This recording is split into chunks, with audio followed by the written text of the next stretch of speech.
Good morning. আশা করি তোমরা সবাই খুব ভালো আছো, আমিও খুব ভালো আছি। শুভ চতুর্থী সকলকে।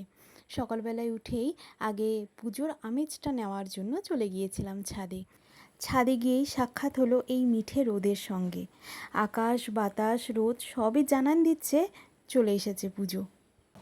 এখন মোটে সকাল 6:45, তার মধ্যে কি রোদ! এই রোদের মধ্যে না ফুল গাছগুলো একদম বাঁচে না। নিচে আস্তে আস্তে দেখি পিঙ্কিদি আমার বাড়ির এন্ট্রান্সের যে সিঁড়িগুলো সেগুলো খুব ভালো করে ধুয়ে দিয়েছে। ঘরে এসেই প্রথমে আমি একটা ড্রিঙ্কস বানিয়ে নিলাম, যেটা হলুদ মানে কাঁচা হলুদ, তার সঙ্গে আদা আর একটুখানি তুলসী পাতা দিয়ে।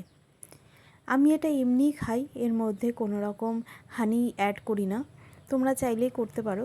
এখানে 2 গ্লাস জল দিয়েছি এবং এটাকে ভালো করে ফুটতে দেবো, তারপরে ঠান্ডা হলে খেয়ে নেব। আজকে সকালে বানিয়েছিলাম পরোটা আর আলু পেঁপে দিয়ে, একদম সিম্পল একটা তরকারি। আর চা ছাড়া দিনের শুরুটা কি করে হয় বলো? এরপর চলে এলাম রান্না করতে। জানি না, এটা আমার একটা অভ্যেস হয়ে দাঁড়িয়েছে। রান্না করতে করতে গ্যাসটাকে আমার সব সময় পরিষ্কার রাখা চাই। পরিষ্কার না থাকলে জানি না কেন আমার মনে হয় আমার রান্নাটা একদম ভালো হচ্ছে না। আজকে লাঞ্চের জন্য বানিয়ে নিয়েছিলাম কচু দিয়ে মাছের ঝোল, আমার মায়ের আইকনিক রেসিপি।